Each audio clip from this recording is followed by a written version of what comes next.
salve, salve! Estamos na Casa Baluarte, no bairro do Santo Antônio, além do Carmo. Artes visuais, literatura e teatro são os destaques do Soterópolis. Veja o que vem por aí.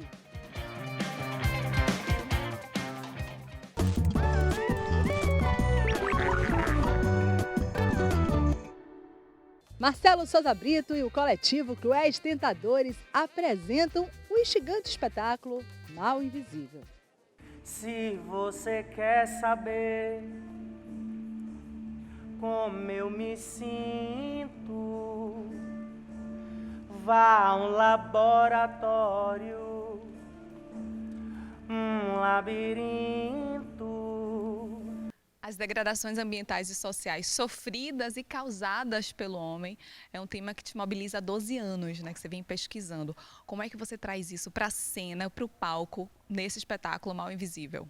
O princípio é tornar visível mazelas do indivíduo que muitas vezes a gente invisibiliza, deixa de ver, fecha os olhos, fecha o vidro do carro e passa direto. Eu juntei 6 monólogos, é meio que uma exposição artístico-científica que está visitando a cidade para que os moradores e moradoras dessa cidade conheçam a história dessas vítimas e evite repetir isso na sua vida, nas suas futuras gerações. Irmão, acorda,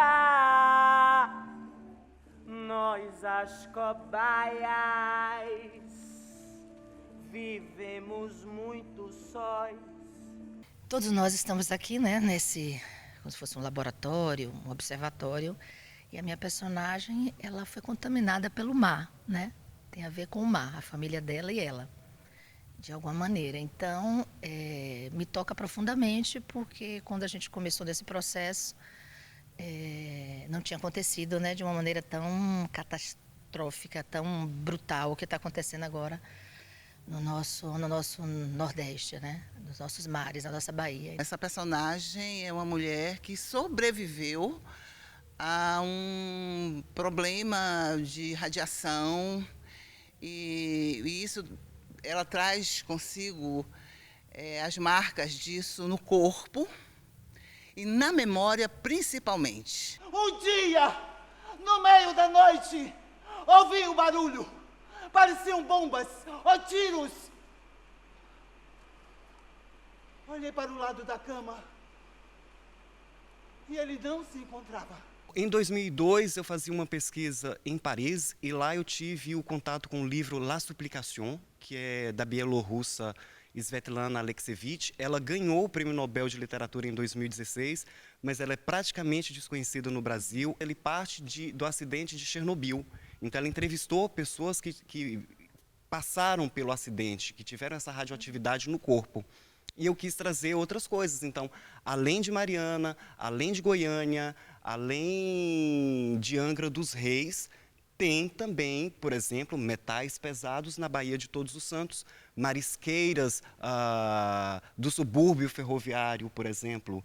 Então, são o uso desordenado de tecnologias. Por que tem tantas antenas instaladas nos nossos prédios? Por que a gente não consegue viver sem as redes sociais? O que é que eu tenho a ver com isso? Eu não tenho nada.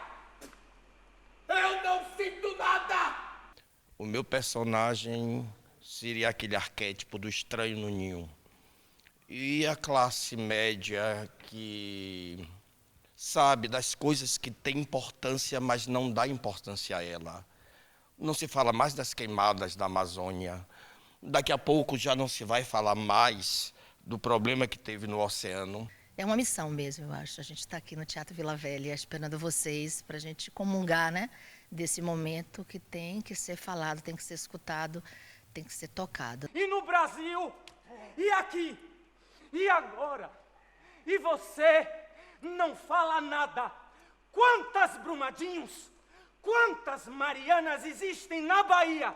São 426 barragens cadastradas e 10 oferecem risco de se romper.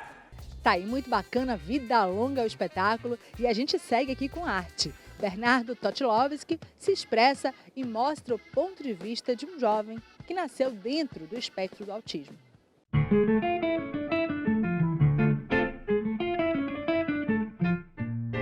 Perto do fim da jornada como estudante do ensino médio, o talento do jovem Bernardo Toshilowski para as artes chamou a atenção das pessoas ao redor e se cristalizou em sua primeira mostra, no próprio espaço da escola. Em sua segunda exposição, Bernardo, diagnosticado com transtorno do espectro autista, chega à galeria de arte. É do campo da percepção. Acho que as pessoas que estão, localizadas aí, digamos assim, se é que se pode dizer assim, no campo do espectro do autismo, tem uma percepção que é muito aberta. Faz uma leitura, não sabe nem o que leu, é a percepção pura. E eu acho que a arte ela só acontece nesse campo perceptivo. E no caso de Bernardo, ele expressa nos desenhos, na pintura, às vezes pela impossibilidade de poder dizer sobre aquele fato, sobre aquilo que observa, ele enquadra. Eu digo enquadra no sentido de quadro, não é de enquadrar no sentido mas de dar uma forma, de dar uma borda a um recorte da realidade que ele percebe. Eu sou um grande artista. Eu posso fazer o desenho das pessoas, posso fazer o desenho dos animais, posso fazer uma história da Branca de Neve, posso fazer um girassol, posso fazer uma história do Sítio do Pica-Pau Amarelo e posso fazer desenho de observação. Ele foi produzindo, as coisas que ele vai escolhendo o que produz. Ele gosta muito de desenhar animais, gosta muito de desenhar plantas, Pessoas também. Tem um desenho, que ele produziu. Ele tem um quadro ali que se chama Minha Mãe e Lila dançando balé de mãos dadas. Ele produziu aquele quadro em 2 aulas, em 2 dias, Bernardo, ele registra o que está além do visível. Mesmo que ele olhe para alguma coisa, faça um desenho de observação, é Bernardo que está ali. É a forma como ele percebe.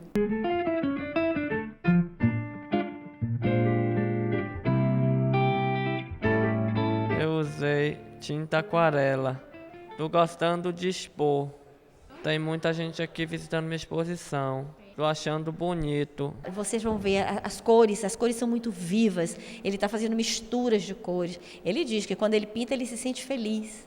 Não é? E a gente pode ver a pureza, a leveza, e essas cores, ele faz matizes de cores que eu acho muito interessantes. Ele faz misturas de cores, criando matizes curiosas.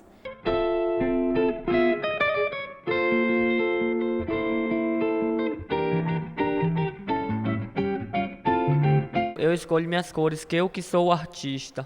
Eu vou colocando na mesa. Eu pinto cores, eu faço mistura de cores, eu pinto fraco e forte. Eu faço umas partes mais escuras e outras partes mais claras. Eu me sinto feliz quando eu pinto.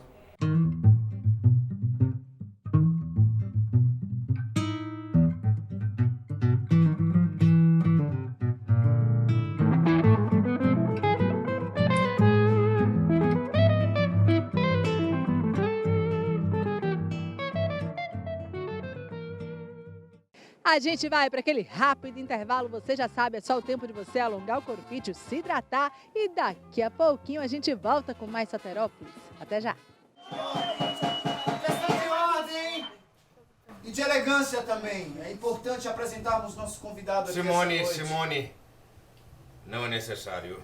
Mas é importante, professor, porque nem todo mundo aqui conhece seu trabalho, a sua prática. Eu sou um médico.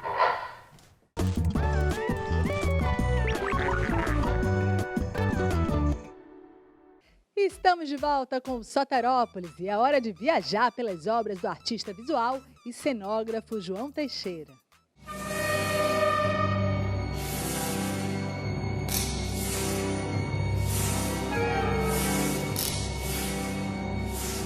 Eu sempre agradeço a meu pai, que apesar de ser um jurista, sempre foi um marchand, sempre colecionou muitas obras, sempre teve acesso a muitos artistas, costumava dizer que comprava arte porque não sabia fazer.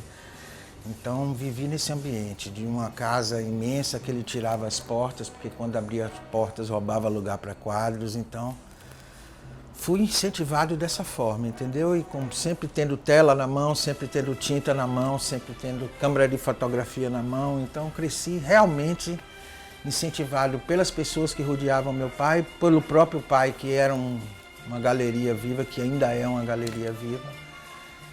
E acho que um pouco também pela minha tendência, né? Que é a arte que escolhe a gente, né?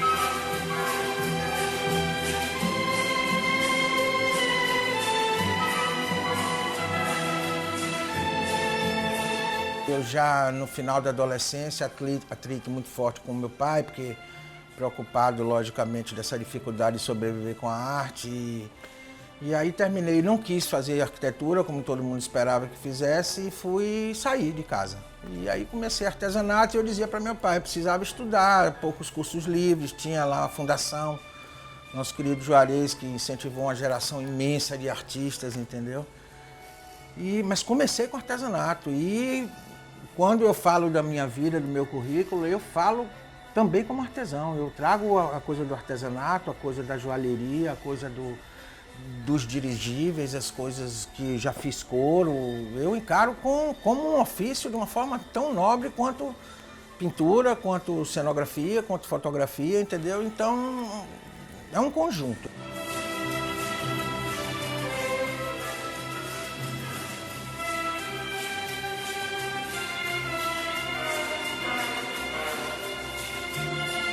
Acho que o meio que eu vivia já trazia a dança, já trazia a observação da necessidade de cenário e comecei a cenografia no palco fazendo para dança. E aí vieram dentro da cenografia outras influências, né? Europires, Aviana, J. Cunha, Eisenbauer e pronto, aí vai para fazer cinema, Belladonna, minissérie. No momento que eu estava em Fortaleza, isso em 90, em 93, Fortaleza estava um boom de cinema, um boom de câmera muito grande. Isso me deu a oportunidade de várias minisséries e filmes.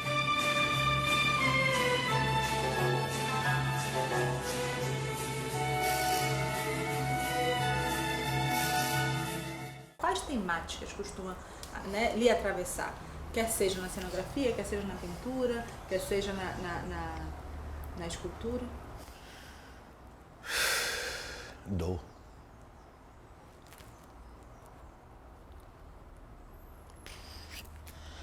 Sempre muito intimista, né? Eu me lembro que uma vez, bem jovenzinho, eu peguei umas telas e fui para Cachoeira, São Félix, aquela região. E fiquei numa pousada e decidi pintar coisas alegres. Eu nunca consigo pintar coisas alegres. E não consegui. Então, o que motiva realmente é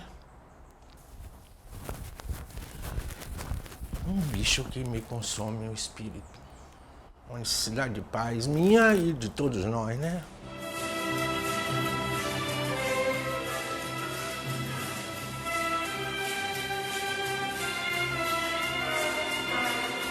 Meu compromisso é não ser confundido, não é nem agradar, entendeu?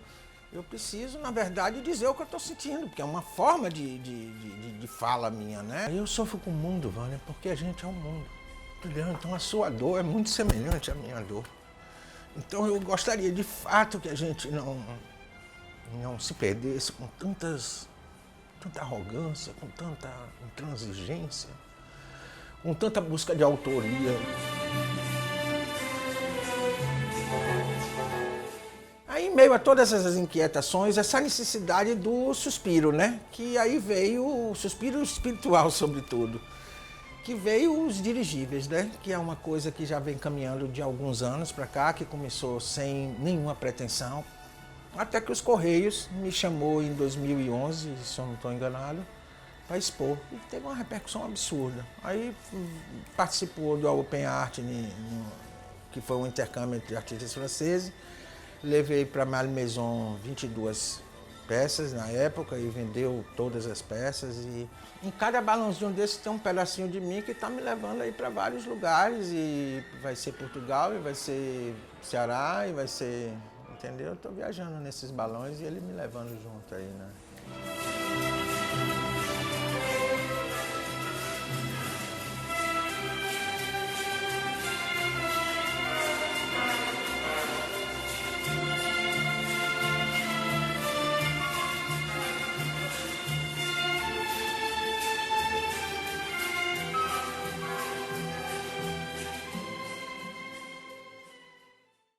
das artes visuais para a literatura. Nossa equipe de reportagem conversou com o escritor Lima Trindade sobre o romance As Margens do Paraíso.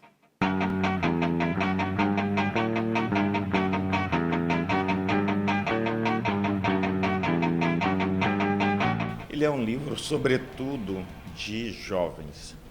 A história se passa entre 1958 e 1960, mas o fundamental é pensar que o Brasil era um Brasil pungente, cheio de vigor, de esperança, de transformações. Brasília, ela serve como um marco para pensar as possibilidades de futuro, de transformação que envolveram arquitetos, urbanistas, pessoas que sonhavam algo melhor.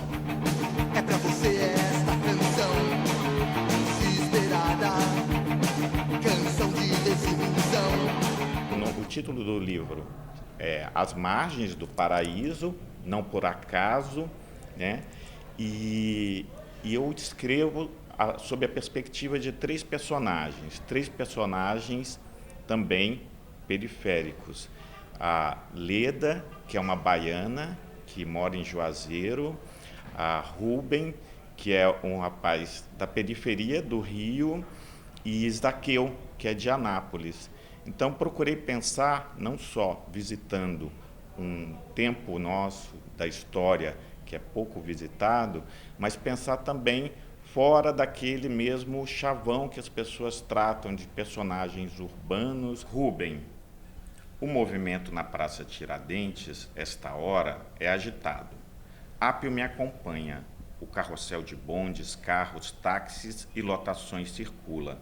Alguns estacionam e logo partem. Um trabalho que eu me envolvi por 5 anos e visitei os locais, conversei com pessoas que trabalharam na construção da cidade. Mas o fundamental é a gente pensar que este romance, ele trata de vida, né? Então, a gente constrói uma cidade, a gente constrói um país, mas a gente constrói também uma vida.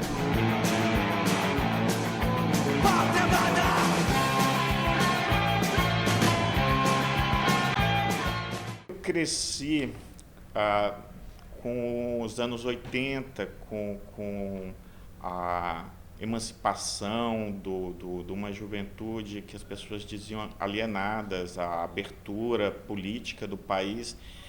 E o rock, ele veio meio como uma resposta, que o rock traz um sentimento de raiva, de contestação para a juventude. Então, eu cheguei também à literatura por esse caminho. Madame está sentada de frente para o espelho e passa lápis nos olhos.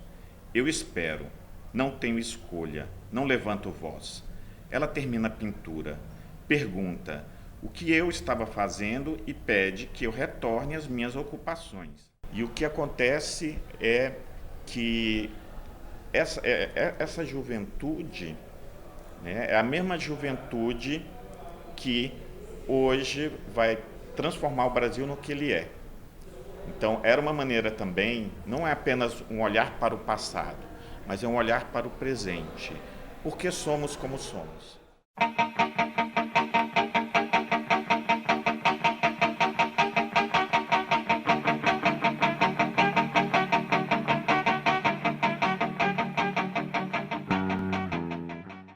O espetáculo Holocausto Brasileiro, Prontuário da Razão Degenerada, investiga o encarceramento da população negra nos manicômios brasileiros, a partir do Hospital Colônia de Barbacena, em Minas Gerais.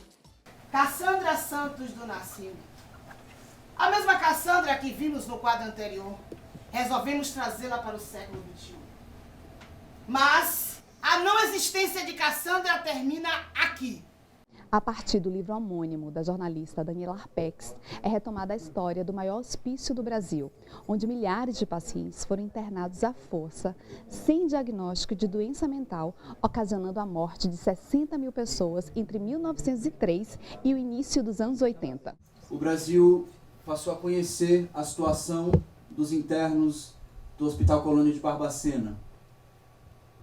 era a revista de maior circulação do país, o que quer dizer que o Brasil não desconhece o problema, mas escolheu se esquecer. Gabriela, não é a primeira vez que você traz esse tema da loucura, das lutas antimanicomiais para o teu trabalho. Como é que esse tema te mobiliza? A loucura sempre foi algo que me deixou muito curiosa, né? Cada vez mais eu percebi o quanto a loucura é estigmatizada e quanto ela é relativa, né? Se a gente pensa, inclusive, que o conceito de loucura muda a partir do contexto histórico que a gente vive. A gente tem doenças como, por exemplo, a epilepsia, que na época que Machado de Assis era vivo, era considerada loucura.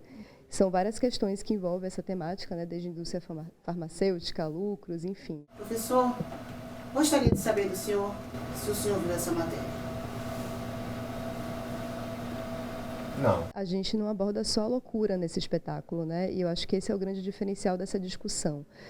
Quando a gente teve contato com o livro e começou a pesquisa no ano passado, a gente percebeu, vasculhando as fotos, né, que estão no livro, fotos do Napoleão Xavier e do Luiz Alfredo, que o número de corpos negros dentro dessa instituição, que é o Colônia de Barbacena, né, o hospital, era enorme. E a partir disso a gente começa a pesquisar a história de outros hospitais e a gente vê que isso, na verdade, é uma regra, né? A diferença desse espetáculo em relação a outras discussões sobre a loucura é esse recorte que a gente optou por fazer. O desemprego se somou à bebedeira, resultando em minha prisão. Eu sugeri, né, uma estrutura de gênero, né, que é teatro documentário, ao mesmo tempo que se está gravando o documentário, ou seja, as pessoas veem sendo gravado, no caso. E aí, a partir disso, a gente vai usando o que é muito próprio, né, do documentário, que é o vídeo, o registro, a gravação, a fita cassete, né, o áudios, né, de grampos telefônicos, ou seja, todo esse material que esteia, né, o que a gente está querendo abordar numa estrutura documental, né. Pai da antropologia criminal, depois de tecer críticas ao espiritismo, tornou-se adepto da doutrina. É um processo interessante, uma metamorfose incrível, né? Eu sou atriz dos Incênicos, é uma companhia de teatro formada com pessoas com transtorno mental, e eu estou fazendo essa experiência agora nova com o Holocausto, né? Eu fiz o teste, passei para trabalhar com eles, e eu sou usuária de serviço de saúde mental há 24 anos, né? E o teatro foi o remédio que faltava para mim, né? Minha amiga que fala isso, Angelita, e para mim está sendo magnífico. É me fazer acreditar que sou culpada de sujar suas mãos com meu próprio sangue. O inferno justifica a barbárie colonial. A princípio, quando a gente começou a fazer esse projeto, ele era um projeto de adaptação do livro Holocausto Brasileiro. E aí, cada vez mais, quando a gente começou a se aprofundar e a gente entendeu que o livro não dava conta desse recorte que a gente optou por fazer, a gente entende que a gente criaria uma dramaturgia inspirada no livro. Então, a gente parte de uma premissa que é, se não fosse Franco Basaglia, que é esse médico italiano responsável pela reforma psiquiátrica no mundo todo, se não fosse ele a entrar dentro do Colônia, se fosse uma mulher negra psiquiatra, um homem negro psiquiatra, será que a nossa referência do Colônia seria o Holocausto ou seria o navio negreiro, né? Porque é óbvio que ele faria a relação com o Holocausto, ele é italiano, né? Era a vivência que ele tinha. E a partir dessa hipótese, a gente cria essa personagem e pensa, né, como é que Cassandra, psiquiatra, se relacionaria com essa história do Colônia. Questão de ordem e de elegância também. É importante apresentarmos nosso convidado aqui essa noite. Simone, não é necessário. Mas é importante, professor, porque nem todo mundo aqui conhece seu trabalho, a sua prática. Eu sou médico. É um processo que me instiga muito, me deixa muito feliz e triste ao mesmo tempo, né? Porque hoje a gente ainda precisa falar sobre isso. A gente ainda precisa gritar, a gente ainda precisa estar no teatro, nos cinemas, nas ruas, falando sobre esse processo de eugenia que ainda não acabou. Eu gostaria muito que as pessoas, a partir desse projeto, pudessem refletir para além da estigmatização da loucura, que realmente é algo que a gente tem um tabu muito grande, né, no Brasil e no mundo, mas sobre essa situação dos corpos negros nas instituições psiquiátricas nesse processo eugênico, né, que a gente tem desde a abolição da escravatura. Cassandra Santos do Nascimento, após a sua primeira vinda ao Hospital Colônia de Barbacena, em janeiro de 1961, colocou a normalidade em análise, dizendo: Olha pra cá.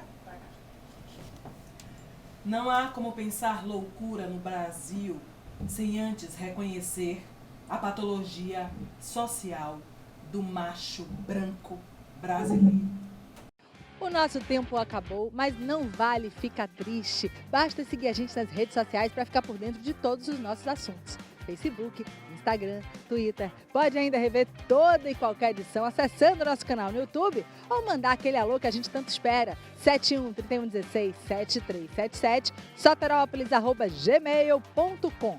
A gente vai, mas a gente sempre volta. E eu espero por vocês. Boa semana e até lá.